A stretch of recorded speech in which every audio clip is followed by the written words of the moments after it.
Hoy vamos a hablar sobre las señales digitales y primero vamos a hablar de cómo funcionan. Bien, cuando conectamos un dispositivo que envía información digital a un microcontrolador, es crucial que nos aseguremos que haya dos estados perfectamente definidos, ya sea alto bajo o 0 volts y 5 volts. Esto nos va a garantizar que nuestro microcontrolador puede interpretar correctamente las señales y pueda dar un funcionamiento correcto. Por eso, al trabajar con interruptores o pulsadores, necesitamos añadir ciertas resistencias para evitar lecturas incorrectas o estados indefinidos. Estas resistencias anteriormente ya las calculamos en videos pasados, pero se conectan a las dos configuraciones más comunes. Pull-up, que es donde la resistencia se conecta a la entrada del voltaje positivo, y pull down, donde la resistencia se conecta a la entrada de la tierra. Estas configuraciones son esenciales para mantener la estabilidad en nuestras señales. Bien, los puertos de entradas y salidas. Para este caso, el microcontrolador que estamos ocupando cuenta con 5 puertos principales, de la A a la E, y lo interesante de estos puertos es que no tienen una función predeterminada o asignada, lo cual nos da mucha flexibilidad. Cada uno de sus pines puede configurarse como una entrada o una salida, dependiendo de las necesidades del proyecto. Bien, ¿cómo hacemos esta configuración? Es muy sencillo, ya lo hemos hecho anteriormente.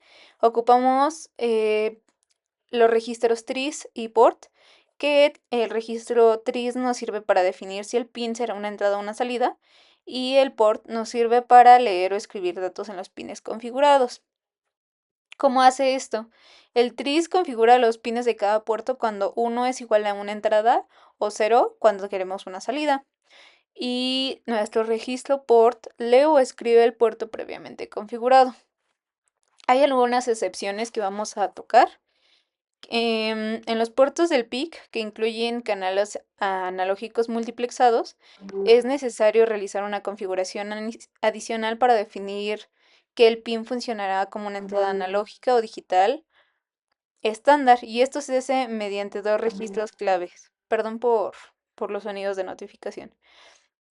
Uno es el ANSEL, que controla los canales analógicos de los pines en los primeros puertos, generalmente del A al B, y ANSEL H, que maneja los canales analógicos en los pines del puerto más altos como C al E.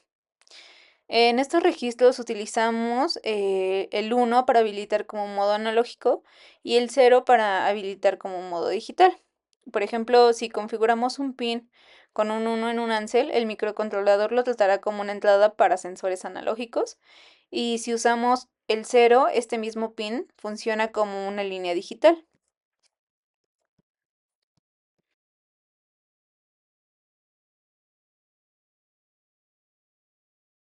Bien, para este video vamos a explicar también el funcionamiento y la tabla de verdad de una compuerta AND. Una compuerta AND sabemos que es un elemento lógico que realiza operaciones básicas, y su salida tendrá un valor alto solo cuando sus entradas todas sean con un valor igual alto. En cualquier otro caso, su salida va a ser baja y pues nos va a dar un cero lógico. Podemos imaginar que tenemos dos interruptores en serie que controlan una lámpara de nuestra casa, y solo cuando ambos interruptores están encendidos, pues la lámpara va a encender. ¿Cómo lo vamos a implementar con nuestro microcontrolador? Bien, en el diagrama podemos observar el microcontrolador propiamente y dos botones conectados a los pines, que estos van a estar configurados como entradas digitales. Aquí los tenemos definidos con RD0 y RD1. Y también tenemos un LED que está conectado a un pin y está configurado como nuestra salida digital. Para configurar este circuito, cada botón debe estar conectada a la resistencia pull-up-down que mencionábamos anteriormente, y esto es para garantizar estados definidos. El LED está conectado igualmente a la resistencia, que nos va a garantizar el límite de corriente demandado. ¿Cómo vamos a configurar estos pines? Los vamos a configurar mediante los registros TRIS y también vamos a hablar un poco de la lógica en el código. En un momento les voy a mostrar el código completo. El PIC va a estar leyendo los estados de los botones, ya sea 1 o 0, y si ambos están presionados, el LED deberá encender. En cualquier otro caso, nuestro LED va a estar apagado. Ahorita esto se va a ilustrar un poco mejor cuando veamos las simulaciones y podamos observarlo gráficamente.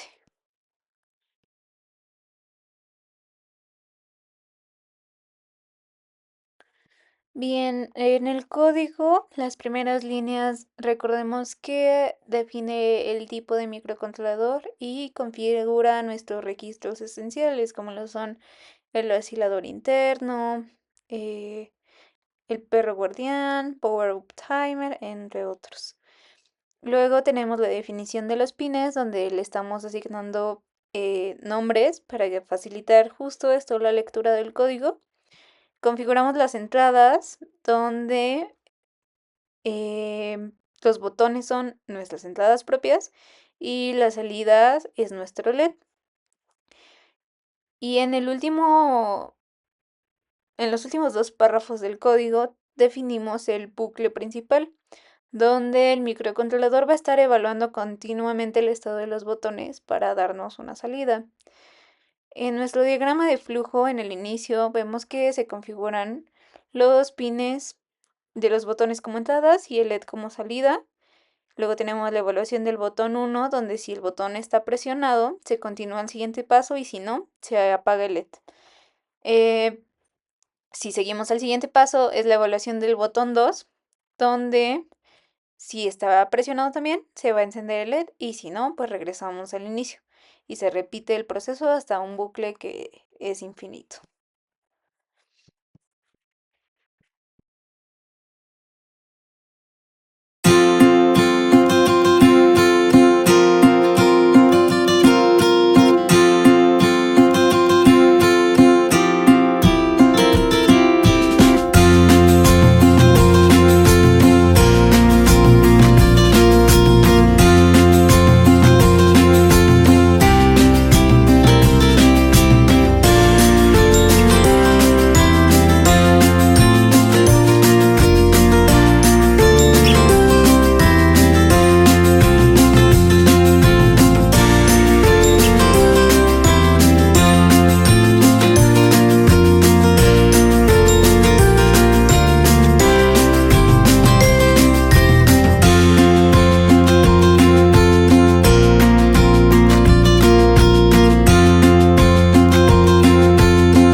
Bien, ahora vamos a ver el funcionamiento básico de una compuerta OR y su tabla de verdad correspondiente.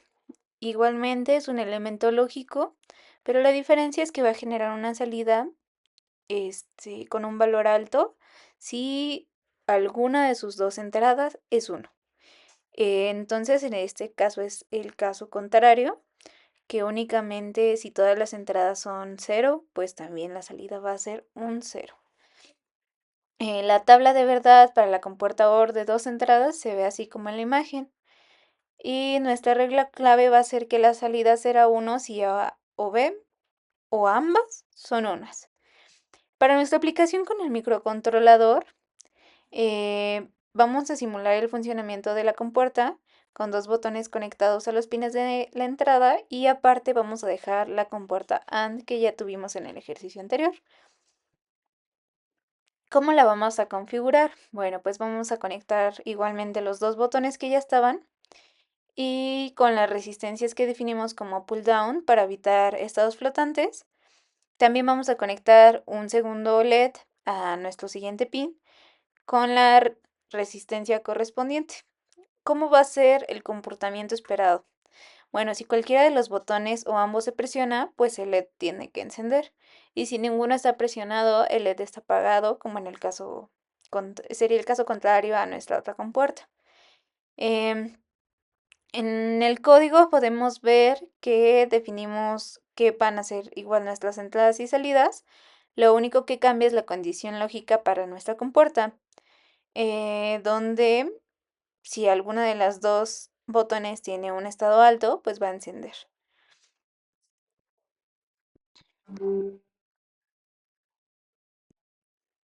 Bien, una vez explicada ya la compuerta, vamos a explicar cómo está diseñado el código. Em, pues como les repetía, uno simula la compuerta AND y otro simula la compuerta OR. Tenemos la misma configuración inicial, donde especificamos el procesador, se incluye el archivo que define los registros y los bits específicos del micro, también la configuración que desactiva ciertas características que ya les había mencionado. Y bueno, en la siguiente etapa tenemos la sección de variables, donde le asignamos cuáles van a ser nuestros pines conectados a los botones y cuáles van a representar pues nuestros LEDs. Luego tenemos nuestra configuración de entradas y salidas que se configuran las entradas y nuestros LEDs como salidas, utilizando el registro 3D. Luego tenemos el ciclo principal donde tenemos una comprobación de la compuerta AND y se verifica que ambos botones están presionados, pues obviamente vamos a estar simulando la AND y si cualquiera de estos no está presionado, pues apaga el LED. Pero pues si ambos están presionados va a encender.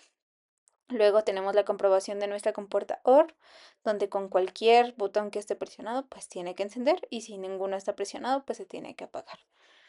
Em, a continuación vamos a ver las em, simulaciones correspondientes en MPLAB y en Proteus.